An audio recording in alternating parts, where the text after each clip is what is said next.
শুভ সকাল আমার মিষ্টি মিষ্টি বন্ধুরা, কেমন আছো তোমরা সবাই? আশা করছি খুব খুব ভালো আছো, আর আমরাও খুব ভালো আছি। নতুন আরও একটা ভিডিওতে সবাইকে জানাই অনেক অনেক স্বাগত আর অনেক অনেক ভালোবাসা। তো আজকে হচ্ছে কী বার? আজকে হচ্ছে বুধবার, আর এখন সময় হচ্ছে এই 6:30 মতো বাজে। তো এখন থেকে আমি আমার ভিডিওটা স্টার্ট করছি। তো চলো দেখতে থাকো আর আমার সঙ্গে থাকো। আর মাম্মাম উঠে পড়েছে, মাম্মাম গেছে ওর জেঠুর কাছে, তাই ভাবলাম বিছানা গোছানো থেকে আজকে ভিডিওটা স্টার্ট করি। আজকে কিন্তু এখনও বাসি কাজ সেরে স্নান কিন্তু করিনি। তো চলো এবার বাসি কাজগুলো একে একে সারি, তোমরা দেখতে থাকো। এইদিকে বিছানাটা গুছিয়ে নিলাম, আর তারপরে চলে এসেছি আমি ঘরটা ঝাড় দিতে। তো ঘর ঝাড় দেওয়ার ভিডিও তো এখন তোমাদেরকে দেওয়াই হয় না, কারণ সকালবেলা মাম্মাম ঘুমিয়ে থাকে। ঘরে যদি আমি লাইটটা জ্বালাই তাহলে মাম্মাম উঠে পড়ে, তো তার জন্য আর কি ঘর ঝাড় দেওয়ার ভিডিওটা তোমাদের সঙ্গে শেয়ার করতে পারি না। আজকে যেহেতু উঠে পড়েছে তাই আজকে আর মিস করলাম না, তোমাদের সঙ্গে শেয়ারই করে দিলাম। এদিকে আমি ঘরটা ঝাড় দিয়ে নেব, আর এটা বাসনকুসন আমি কলপারে নামিয়ে রেখে এসেছি। তো চলো বন্ধুরা ভিডিওটা দেখতে থাকো আর আমার সঙ্গে থেকো, কেউ কিন্তু ভিডিওটা স্কিপ করো না, পুরো ভিডিওটা দেখো, আশা করি তোমাদের ভালো লাগবে। তো এইদিকে বাইরেটা দেখো কেমন যেন মেঘলা মেঘলা মনে হচ্ছে না? কিন্তু না, ওই যে বললাম সকালবেলায় একটু মিষ্টি ওয়েদারটা থাকেই, তাই না? না রোদ্দুর না মেঘলা, একটা বেশ সুন্দর রোদ্দুর ওঠার আগে যে ভাবটা সেটা। আর রোদ্দুর উঠেছে মানে সেরকম একটা ওঠেনি, তার জন্য আর কি এরকম মানে ওয়েদারটা মনে হচ্ছে বিকাল বা মেঘলা মেঘলা মনে হচ্ছে। এত জামা কাপড় কেচেছি যে বালতিতেই আর ধরছে না, দেখো। স্নান টান হয়ে গেছে, আর এদিকে বসলাম। বাইরে কত জামা কাপড় তোমাদেরকে দেখালাম, ওটা এখন নাড়তে যাব। এখন আকাশের অবস্থাটা একটু ভালো আছে, নেড়ে দিয়ে আসি, নাহলে আবার একটু পরেই বৃষ্টি চলে আসবে। সকাল থেকেই কিন্তু বৃষ্টি হচ্ছে। ওইদিকে সবজিওয়ালাও চলে এসেছে, সবজি আর আনবো না, তোমাদের দাদাভাই বাড়ি আছে, তো বাজার থেকে নিয়ে আসবে। তো চলো জামা কাপড়টা নেড়ে দিয়ে আসি। রসুন তাহলে নিয়ে এসো, একটা নিয়ে এসো, আছে রসুন, ঠিক আছে? পেঁয়াজ মেয়াজ সবই আছে, আলু এনো অল্প আছে।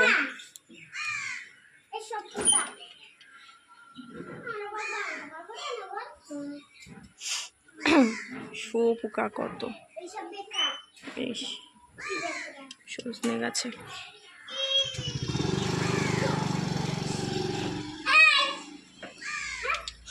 এই যে খালা করছে, ভাত হয়ে গেছে আমার, এই দেখো ভাত হয়ে গেছে, উপর দিয়ে দিয়েছি। আর বিছানা তো আগেই গুছিয়েছি, দেখেইছো। এখন একটু ভিডিওটা এডিট করে বসে বসে, এখন আপাতত কোনো কাজ নেই। দরজাটা আটকে দিই, নাহলে ওরা চিল্লাচ্ছে, এডিট করতে অসুবিধা হবে। তো চলো এডিট করে নিই, পরে কথা বলছি আবার। হ্যাঁ, ভিডিওটা রেডি করে রাখলাম, আর এইদিকে ভিডিওটা রেডি করতে করতে বড়মশাই বাজার থেকে হাজির। তো ওইদিকে তো ভাত হয়ে গেছে, এখন ঝটপট মাংসটা রান্না করব। আর তোমরা তো জানোই বড়মশাই বাড়ি থাকলে মাংসটা হবেই হবে। তো আজকের বিরিয়ানি টিরিয়ানির ঝামেলা করলাম না, জাস্ট শুধু মাংস ভাতই হবে। আর এখানে ওই যে আলু টালু যা যা বলে দিয়েছিলাম সবই এনেছে। এই যে আলু, রসুন, টমেটো আর আদা, পেঁয়াজ আছে ঘরে। আর এই যে এখানে রয়েছে মাংস, তো মাংসটা বাটিতে তুলতে হবে, এই দেখো। তো চলো মাংসটা ধুয়ে নিয়ে আসি। এই শাড়িটা কেচে দিয়েছিলাম, ওই যে কালকে পরে গেলাম দিদিদের শাড়ি, শেষদের শাড়ি, তো আলমারিতে এখন আপাতত আলমারিতে তুলে রাখি। কেচে সুন্দর করে ভাঁজ করে রেখে দিলাম, ঠিক আছে? তো চলো এখন হচ্ছে মাংসটা ধুয়ে নিয়ে আসি।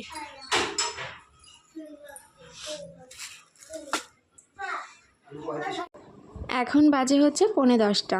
তো এখন এই যে মাংসটা ধুতে আসলাম, খুব একটা টাইম লাগবে না, মশলা টশলা গুছিয়ে নেব, খুব একটা টাইম লাগবে না। মাংস রান্না করতে খুব একটা টাইম লাগে না, ওই ডাল মাল রান্না করতে যতটা টাইম লাগে, ডালের সাথে অনেক রকম ভাজা টাজা করতে হয়, তরকারি করতে হয়। আর মাংসটা কোনো রকম মশলাগুলো একটু কেটে নিয়ে মিক্সিতে ঘুরিয়ে নেবো, ব্যাস হয়ে যাবে, খুব একটা টাইম লাগবে না। 10-10:30টার মধ্যে খেতে বসে পড়তে পারবো আশা করি। তো চলো এইদিকে দেখো মাংসটা আমি ধুয়ে নিচ্ছি, আর মেটে দিয়েছে, বেশ একটা বড় সাইজের মেটে দিয়েছে, আর হচ্ছে একটা বড় লেগ পিসও রয়েছে। তো চলো মাংসটা আমি ধুয়ে নিই। মাংস ধোয়ার পরে চলে আসলাম ঘরে। তো ঘরে এসে এখানে মশলা করতে বসেছি আর কি। পেঁয়াজ, 3টে পেঁয়াজ, এখানে আদা রসুন, আর রসুন ছাড়াচ্ছে কে তোমরা একটু দেখো। মাম্মাম কিন্তু রসুন ছাড়াচ্ছে, আর সঙ্গে তোমাদের দাদাভাইও ছাড়াচ্ছে। মাম্মামও কিন্তু খুব ভালো রসুন ছাড়াতে পারে, তো ওকেই দায়িত্বটা দিয়ে দিয়েছি। আর এইদিকে মশলাটা করে নিয়ে এসেছি, এইদিকে আলু ভেজে নিচ্ছি। আলুগুলো আমি লাল লাল করে একটু ভেজে নিচ্ছি। আর সঙ্গে হচ্ছে মশলা করেছি হচ্ছে এখানে টমেটো আর পেঁয়াজ কেটে রেখেছি, এখানে হচ্ছে মশলা করে রেখেছি, আর এই যেখানে মাংসটা ধুয়ে রেখেছি। তো আলুগুলো তো লাল লাল করে ভাজা হয়ে গেছে, এবার আলুগুলো তো তুলতে হবে, নালে পুড়ে যাবে। আর আলু যত লাল লাল করে ভাজা যাবে, আলু মাংসের মধ্যে যখন রান্না হবে, রান্নার পরে খেতে কিন্তু দারুণ টেস্ট হবে। আর অনেকেই কাঁচা আলু খাও, মানে মাংস কষানোর সময় কাঁচা আলু দিয়ে দাও, তো ওরকম আমার ভালো লাগে না। আমি খেয়েছি, খাইনি তা না, খেয়েছি, কিন্তু আমার ভালো লাগে না। আমার এরকম ভেজে লাল লাল করে ভেজে মাংসের আলুটা খেতে খুব ভালো লাগে। আর আমি কিন্তু ডিমও এরকম লাল লাল করে ভেজেই আলু দিই। তো ওখানে আমি পাঁচফোড়ন বলতে যাচ্ছি, দেখছো, জিরে দিয়ে দিলাম, আর হচ্ছে কাঁচা পেঁয়াজ দিয়ে দিচ্ছি। আর পেঁয়াজ আমি আগের দিন হচ্ছে পেস্ট করে রান্না করেছি। আমার পেস্ট করে রান্না করলে ভালো লাগে না, মাংসর টেস্টটাই পাল্টে যায়, তার জন্য আজকে কুচিয়ে রান্না করছি।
তো মাংসটা আমার একদম রেডি হয়ে গেছে, দেখো, একটু ঝোল রাখিনি, মানে যেরকম রেখেছি আমাদের দুবেলা ভালো মতো হয়ে যাবে। আর এখানে 3জনেরই ভাত বেড়ে নিয়েছি। তো চলো এবার ঝমাঝম খেয়ে নিই, খিদেও পেয়েছে, আর সামনে মাংস রেখে আর বক বক করাই যায় না, তাই না?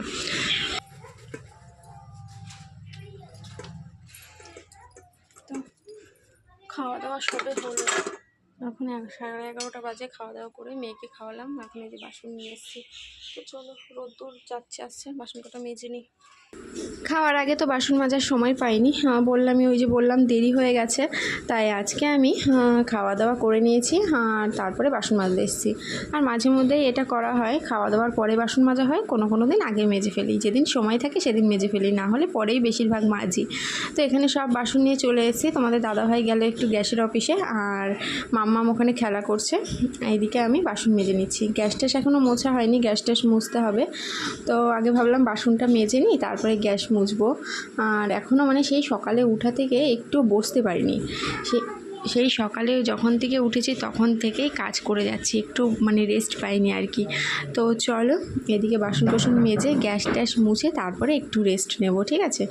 তো চলো বাসন মেজে নিই, দেখতে থাকো। তো বাসন মাজা হয়ে গেছে, সব বাসন নিয়ে এখন চলে এসেছি। এই যে জল ঝরাতে দিচ্ছি, ঝুড়ির মধ্যে একবারে উপর করে দিচ্ছি। আর সকালেরও কিছু বাসন আছে, সেগুলো আমি জল ঝরাতে দিচ্ছি। আর ওখানে ওই যে মাম্মাম খেলা করছে, দেখো।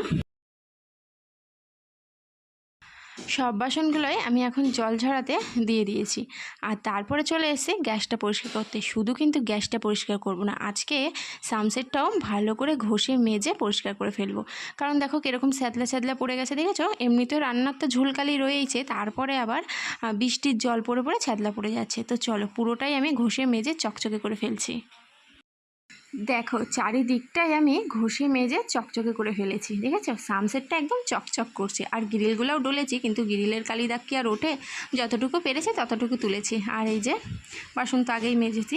তো চলো অনেকটা পরে চলে আসলাম, মেয়েকে স্নান টান করিয়ে একদম খাওয়া দাওয়া, দুপুরে খাওয়া দাওয়ার সময় চলে আসলাম। এখন এই যে 3 জনের জন্যই ভাত বাড়ছি, আর এদিকে টিভি চলছে। আর তোমাদের দাদাভাই স্নান করে আসলো সবে, মেয়েকে তো স্নান করানো হয়ে গেছে অনেক আগে বললামই। তো চলো এখন খাওয়া দাওয়া করে নিই, 3 জনের ভাত টাত বেড়ে খাওয়া দাওয়া করে ঘুমিয়ে পড়বো, বাসন কটা মেজে তারপরে ঘুমাবো, নাহলে ঘুম থেকে উঠতে দেরি হয়ে গেলে না আর ইচ্ছা করে না পরে ঘুম থেকে উঠে আর বাসন মাজতে।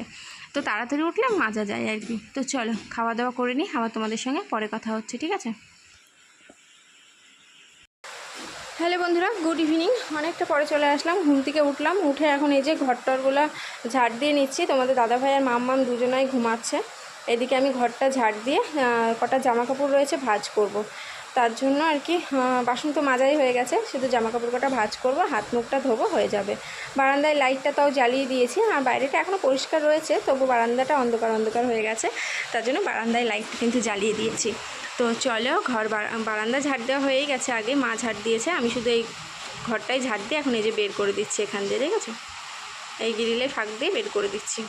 তো খুব একটা তো ধুলো হয় না, মানে ধুলো বলতে নোংরা হয় না, নাহলে তুলে ফেলা যায়, কিন্তু যেটুকু ধুলো হয় ওইটুকু আর তোলার দরকার হয় না, এখান দিয়ে ঝাড় দিয়ে ফেলে দিই। আর এই গেটটা খোলা হয় না, এই গেটটা সবসময় বন্ধই থাকে। তো এই যে গ্যাসটা ঢেকে রেখেছিলাম বৃষ্টির জন্য, বৃষ্টি হচ্ছিল, মেঘ করেছিল, তার জন্য এই যে ঢেকে রেখেছিলাম গ্যাসটা। এখন এই যে বস্তাটা এখন এখানে রাখি আপাতত, পরে ভাঁজ করে সরিয়ে রাখছি। এই যে এগুলোও খুলে দেবো, গিটমিট বেঁধে রেখেছিলাম, নাহলে উড়ে না গ্যাস ট্যাস ভিজে যায়। তো এখন সব খুলে টুলে মানে পর্দা মর্দা সরিয়ে দেবো, কারণ সন্ধ্যাবেলা চাটা করতে হবে, তারপরে মেয়ে দুধ গরম করতে হবে, অনেক কাজ রয়েছে আর কি। তার জন্য এই যে পরিষ্কার করে দিলাম, পুরো বস্তা টস্তা সরিয়ে পরিষ্কার করে দিলাম। তো এবার এই যে চেয়ারের পরে কটা জামা কাপড় রয়েছে, এই কটা এখন ভাঁজ করব। মেয়ে যেহেতু ঘুমাচ্ছে, সবাই ঘুমাচ্ছে, মেয়ের বাবা দুজনেই ঘুমাচ্ছে, আর আমি এদিকে একের পর এক কাজ করেই যাচ্ছি, দেখছোই। তো এই যে সব জামা কাপড় ভাঁজ করা হয়ে গেছে, এই দেখো। তো এগুলো এখন আলমারিতে শোকেসে তুলে দেবো। তো এগুলো সেদিন পরেছিলাম, তার জন্য সব কেচে দিয়েছি। তো এখন এই যে ফ্রিজ থেকে বের করব দুধ, এই যে তিনটে দুধ রয়েছে, দুটো বের করব, আর একটা থাকবে, ওই ছোটো কেতলিরটা থাকবে, গিলাসেরটা, আর এই কেতলিরটা বের করে নেবো। আর দেখো ফ্রিজে থাকলে দুধটা কীরকম হয়ে যায় না। তো এখন চলে আসলাম চা করতে। তো মেয়ের জন্য দুধ রাখবো, আমাদের জন্য চা করব, আর মুড়ি আছে, মুড়িগুলো নরম হয়ে গেছে, তার জন্য মুড়িগুলো ভাজবো।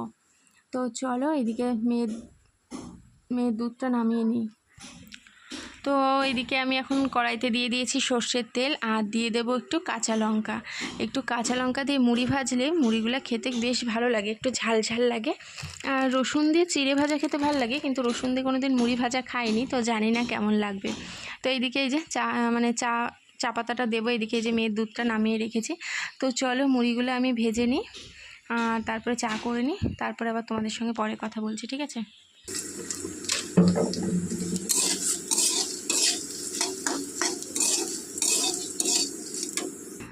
গরম গরম মুড়ি ভাজা একদম রেডি। আর গরম গরম মুড়ি ভাজার সাথে শুধু মুড়ি ভাজাই কিন্তু ভালো লাগে, চানাচুর ভালো লাগে না, কিন্তু তোমাদের দাদাভাইকে আমি চানাচুর আনতে বলেছি, ও নিয়ে কিন্তু চলেও এসছে। এদিকে দেখো মেয়ের দুধ, আর এখানে একদম খাঁটি দুধের চা, সর পড়ে গেছে, দেখেছো? তো মেয়েকে তো মুড়ি দিয়ে দুধ দিয়ে খাওয়াবো না, মেয়েকে খাওয়াবো বিস্কুট দিয়ে। এই দেখো মেয়েকে এই 4টে বিস্কুট দিয়ে দুধ দিয়ে খাইয়ে দেব। আর এই দিকে হচ্ছে চানাচুর, এই যে মিষ্টি চানাচুর, এই চানাচুরটা খেতে আমি ভালোবাসি, ঝালটা না আমার খুব ঝাল লাগে, খেতে পারি না। তো এইদিকে মেয়ে একটা দেখো চানাচুরের কাঠি তুলে নিল। তো চলো চা মুড়িটা খেয়ে নিই, তারপরে আসছি। তো চা মুড়ি খাওয়ার পরে মেয়ে এখন বেরিয়ে যাচ্ছে হচ্ছে বাজারে ওর বাবার সাথে। তো ওই দেখো ওর বাবা এখন বাজারে যাবে, ওরও এখন বায়না হয়েছে আমিও যাব, তা তোমাদের দাদাভাই ওকে নিয়ে যাচ্ছে দেখো। আর আমি এইদিকে কি করব, ভাত দেরি না করে বসিয়ে দিলাম হচ্ছে ভাত, আর ভাতের মধ্যে দিয়ে দিলাম 2টো আলু, মানে 4 টুকরো করে আলু দিয়ে দিলাম। আর আজকে আলু সেদ্ধটা মাখবো হচ্ছে শুকনো লঙ্কা আর পেঁয়াজ ভেজে মাখাবো, খুব খেতে ইচ্ছে করছে। আর মাংসের ঝোল আছে, ওটা দিয়ে তোমাদের দাদাভাইয়ের হয়ে যাবে। এইদিকে দেখো মাম্মামরা কিন্তু বাজার থেকে অনেকক্ষণ আগেই চলে এসছে, আর এইদিকে হচ্ছে মাম্মাম এখন ফোনে গান দেখবে। ও বলছে ও মা দেখো বাবা আমাকে ফোন দিচ্ছে না, আমি বলছি তুমি বাবার কাছে চাও। তারপরে বললাম যে দাও তো ওকে ফোনটা, ও তোমাদের দাদাভাই এবার ওকে গানটা চালিয়ে দিচ্ছে। তো চলো, অনেকটা টাইম ধরেই বসে রয়েছে, খাওয়া দাওয়া একটু দেরিতে করবো। আর মেয়ে দেখো একদম ধারে বসে রয়েছে বলে আমি ধরে রেখেছি, কখন পড়ে যাবে। তো চলো আবার পরে আসছি, ঠিক আছে। এইদিকে হচ্ছে ঘুমও পেয়ে গেছে, ঘুম পেয়েছে ঠিকই, কিন্তু এখন তো ঘুমাবো না, আর শোয়ার পরে আর ঘুম পাই না। আর এইদিকে দেখো হাতে কিন্তু নেল পালিশ নেই, সেটাই তোমাদেরকে দেখাচ্ছি, আঙুলে একটুও নেল পালিশের চিহ্ন নেই। তো চলো এখন খাওয়া দাওয়া করব। তো এই দেখো ভাত, আর এখানে যে আলু সেদ্ধ, পেঁয়াজ ভাজা, শুকনো লঙ্কা ভাজা। তো চলো এটা এখন ভালো করে মাখবো। আর এই যে একটুখানি মাংসের ঝোল রয়েছে, 1 পিস আলু 1 পিস মাংস রয়েছে, এটা দিয়েই তোমাদের দাদাভাইয়ের হয়ে যাবে। তো চলো খাওয়া দাওয়া করে নিই। খাওয়া দাওয়া হয়ে গেছে, আর ওষুধ তো আর একটা ওষুধ খাওয়া বাকি আছে, ঠিক আছে। একটা খেয়েছি, খাওয়ার আগের ওষুধ তো কোনো দিন মনে থাকে না খাওয়ার আগে খেতে, খাওয়ার পরেই খাচ্ছি। ডাক্তার বলেছে খাওয়ার আগের ওষুধটা যদি মনে না থাকে আগে পরে খেয়ে নিতে, তার জন্য আর কি খেয়ে নিয়েছি, খাওয়ার পরে খেলাম। আর এখন হচ্ছে গিয়ে পরের ওষুধটা, মানে পরে আর একটা আছে, ওইটা খাবো। তো এইদিকে বিছানা করা কমপ্লিট একদম, জানলার পর্দা দিয়ে দিয়েছি, আর ফ্যান চলছে, স্ট্যান্ড ফ্যানটা চলছে, উপরের ফ্যানটা বন্ধ রয়েছে, এই যে উপরেরটা বন্ধ রয়েছে, স্ট্যান্ড ফ্যানটা চলছে। তো চলো ভিডিওটা আর বেশি বড় করবো না, ভিডিওটা কেমন লাগলো আজকের ভিডিওটা অবশ্যই কিন্তু কমেন্টে জানাবে, কমেন্ট বক্সটা শুধুমাত্র তোমাদের জন্য। ভালো লাগলো কি খারাপ লাগলো সবটাই জানাবে। আর তোমাদের কমেন্ট করতে আমার তো খুব ভালো লাগে, সারাদিন তো অপেক্ষায় থাকি কখন তোমরা মিষ্টি কমেন্ট করবে আর আমি করবো। তো চলো আর বেশি বক করবো না, ভিডিওটা যেখানেই শেষ করছি। আমার ভিডিওটা তোমাদের কেমন লাগলো অবশ্যই জানিও, আর ভালো লাগলে লাইক করো, কমেন্ট করো, আর আমার নতুন বন্ধুরা চ্যানেলটি সাবস্ক্রাইব করে আমার পাশে থেকো। তো চলো সবাইকে টাটা, গুড নাইট।